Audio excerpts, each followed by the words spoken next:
Annie? Annie, seriously, are you ignoring me? I've called you 3 times and left 2 voicemails. Where are you? Don't tell me you went to bed already. It's barely 8. Hey, Janet. Sorry about that. I was giving the kids their bath. Just got them tucked in. Bath time? At this hour? Shouldn't that be done earlier? Honestly, I don't know how you manage with more than one. I'd lose my mind. You should really keep your phone on you. What if something important happened? I usually try to avoid electronics during bedtime. It helps keep the evening peaceful. Right. Well, some of us have urgent things to deal with. Look, I need to ask you for a favor, and don't say no, okay? I need you to watch Ryan this Saturday. I've got this thing. It's kind of last minute, and I just can't take him with me. It's not really a big ask, right? You're always around on the weekends. Well, I do try to keep weekends open for family time, especially since my husband's going to be out of town with his friends. That's perfect then. You'll already be home with the kids. Ryan won't be any trouble at all. He loves playing with your son. You have a maid, don't you? She can help out too. This really shouldn't be a problem. I mean, it's just a little short notice, Janet. I already have my hands full on Saturdays as it is. Oh, come on, Annie. Don't make this complicated. It's just one kid for a few hours. You'll barely notice he's there. Honestly, Annie, I wouldn't even be asking if I already had anyone else. But everyone else has plans, and I knew you wouldn't leave me hanging. You're a mom, you get it. Sometimes you just need someone to step in. I understand needing help. I really do. It's just a bit last minute, and with my husband out of town, I was hoping to keep things low-key. Oh, come on, you've got a maid. Your kids love Ryan, and it's just for the day. Not like I'm dumping him on you for the whole weekend. You're not going to say no now, right? No, I'm not saying no. I'll do it, but just this once, Janet. Saturday only. I knew you'd come through. I'll swing by your place at 8 a.m. sharp. Don't be late opening the door. I've got a tight schedule. Looking forward to it.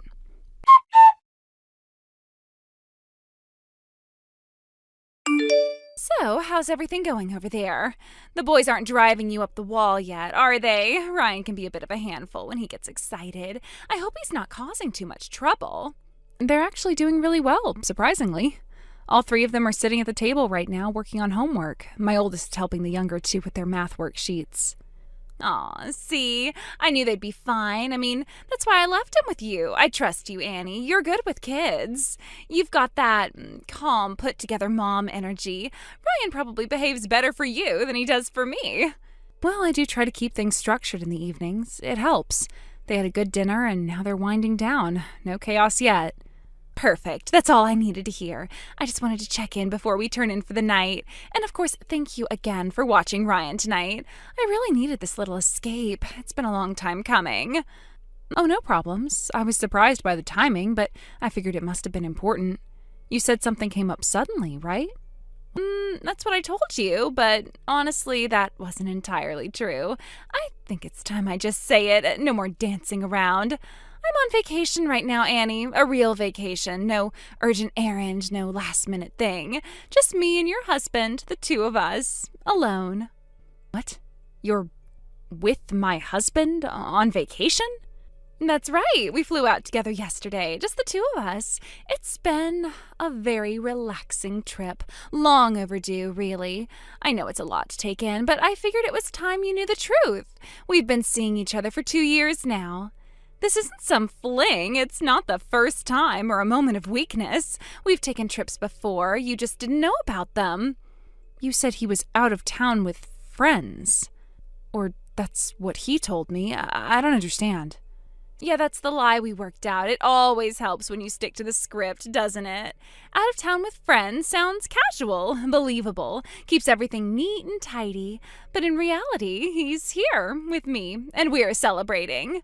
Celebrating what exactly? Oh, don't worry, I'll get to that. But first, aren't you all impressed by how well we kept it quiet? 2 whole years, not a single slip-up. It's honestly kind of amazing you didn't suspect a thing. I was almost starting to feel bad. Almost.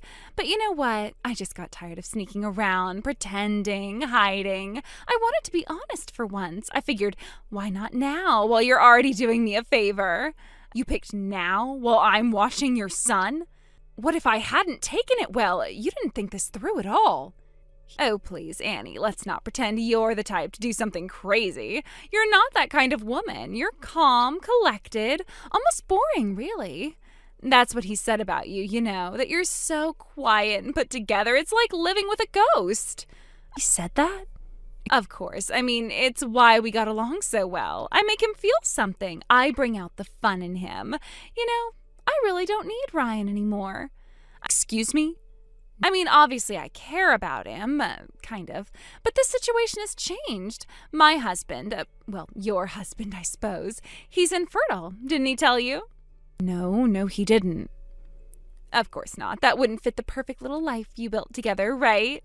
But yes, infertile. Can't have kids. My parents suggested we adopt, so we did. Ryan was a year old when we took him in. 7 years ago now. After all this time, you don't feel like his mother? Oh, don't try and twist this into some emotional plea. I'm not the one hiding things. You are. Or at least he was. Besides, this time, I'm having a child that's actually mine.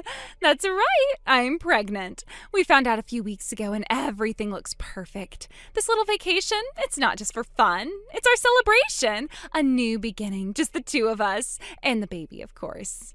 You're pregnant with his child?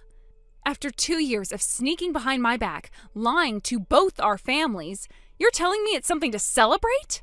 Absolutely. I'm finally getting what I've always deserved. A real family. A husband who chooses me and a child that's actually mine. You should be happy for us, Annie. Really. I mean it. Happy? We've been married 12 years. We've built a whole life together. I have sacrificed for him, supported him, stuck around when things were falling apart. I raised our boys while he worked late, while he chased every dream that ever crossed his mind. And now you're telling me he's giving everything to you? Well, that's the plan. He told me he's never felt more alive, more free. And let's be honest, I won't be stuck raising your kids. I get a clean slate. He can afford it all, the child support, the alimony. He's the CEO, after all. And just so you know, we're not stopping here. He's going to file for divorce soon, and when that's done, we're getting married. It's already been decided. There's no use fighting it. You said he's the CEO? Never mind. So like I was saying, everything's in motion. I get the man, I get the baby, and let's be honest, I get the money too. Alimony, child support, all of it. He says you'll be taken care of course. He's not heartless, but make no mistake, I'm the future, you're the past. You really think this is how things are going to play out? They already are. You're just the last one to catch up. Anyway, I feel better now. Getting it off my chest felt amazing.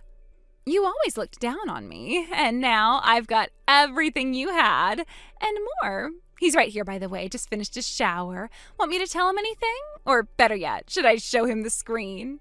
Yes, actually, please do. I've got something to say to him. Okay, hang on. All right, he's watching. Go ahead. Oh, good. Hi there. Listen up, you lecherous moron! I hope you're enjoying yourself, because this little fantasy you've built, it is going to collapse the second you get home. Try thinking more with the head on your shoulders and less with the microscopic one between your legs. You threw away 12 years of marriage for this? To sleep with that? You ungrateful, brain-dead coward. Where exactly do you think all the money came from? You think it's yours? Guess again. Get on a plane, get back here now. And when you do, I am going to slap the rest of the stupidity out of you. Anyway, Janet, thanks again for the update. Have a lovely night.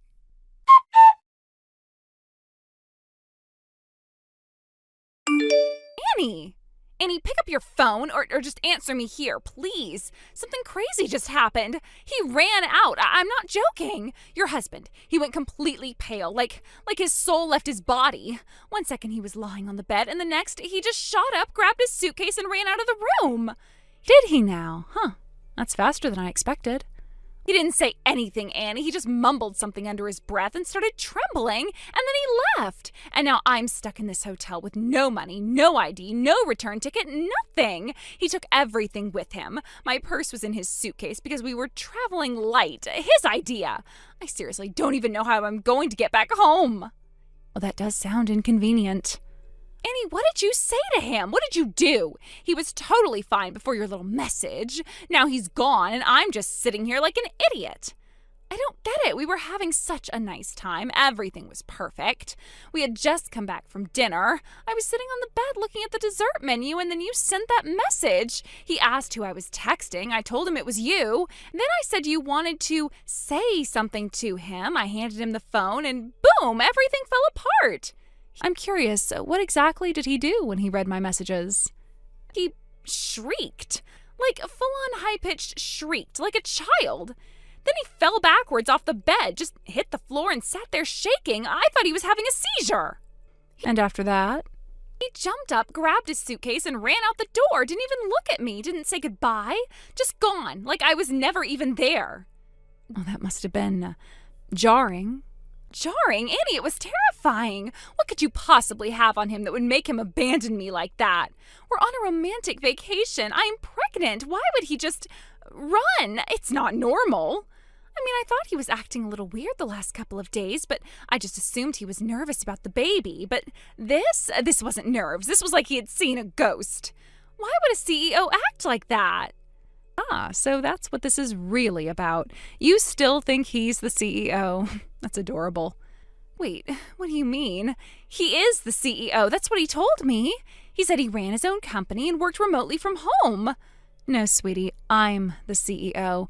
I'm the one who owns and runs the company. He's a stay-at-home dad, has been for years. I let him tell people whatever he wanted because, well, I didn't really care. But since we're clearing the air, now you know. No, that can't be right. He told me he was the one running the company, that he'd started it from nothing and built it up. That's what he said. He had long calls during the day and all those emails. Those calls were with the school counselors and PTA moms. The emails, online shopping receipts, and soccer practice updates. You think CEOs spend their days folding laundry and cleaning up art projects?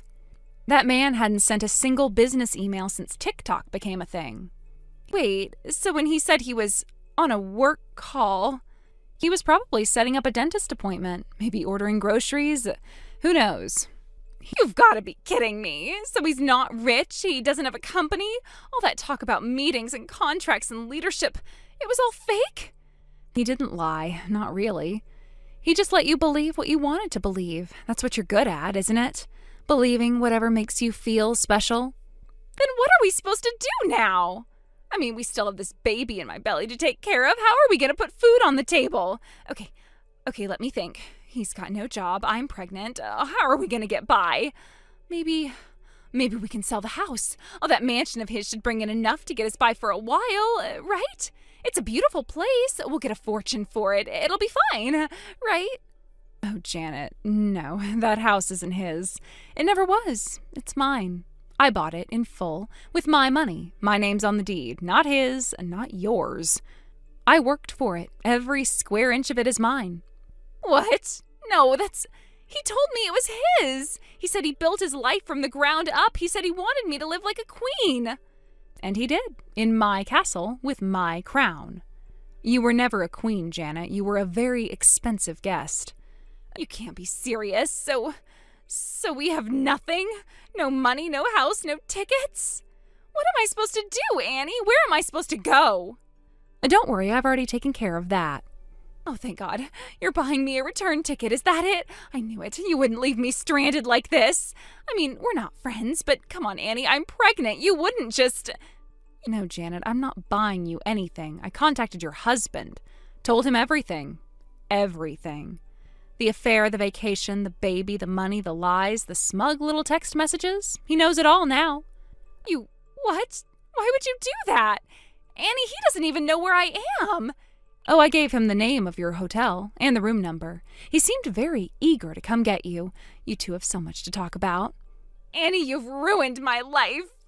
No, Janet, you ruined your life. I just gave you an assist at the end.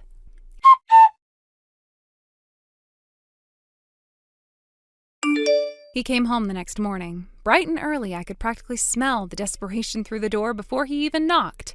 He probably imagined some dramatic apology, tears in his eyes, me in my robe, open arms, a fresh start. What he got instead was my father and his father standing on the front steps with their sleeves rolled up and two right hooks that knocked the self-pity right out of him. I didn't even need to say a word.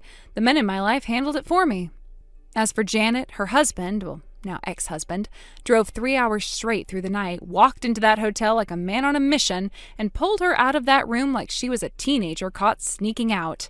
Apparently, she tried to protest until he told her the custody judge already signed the papers. He got the kids, she got the child support payments.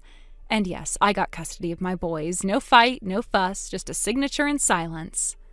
Janet and my ex didn't have much of a choice after that. With a baby on the way and no one else willing to clean up their mess, they rushed to the courthouse and got married. He's juggling 3 part-time jobs now, one at a warehouse, another at a car wash, and some food delivery gig on the weekends, all just to keep the lights on. He's supporting himself, Janet, their unborn baby, her son, and still paying out child support to both me and Janet's ex-husband. I've got my house, my business, my boys, and a little peace and quiet, finally. And him, well, he's got Janet. I think we both got exactly what we deserve. Thank you for watching. Please subscribe and hit the like button. See you next time.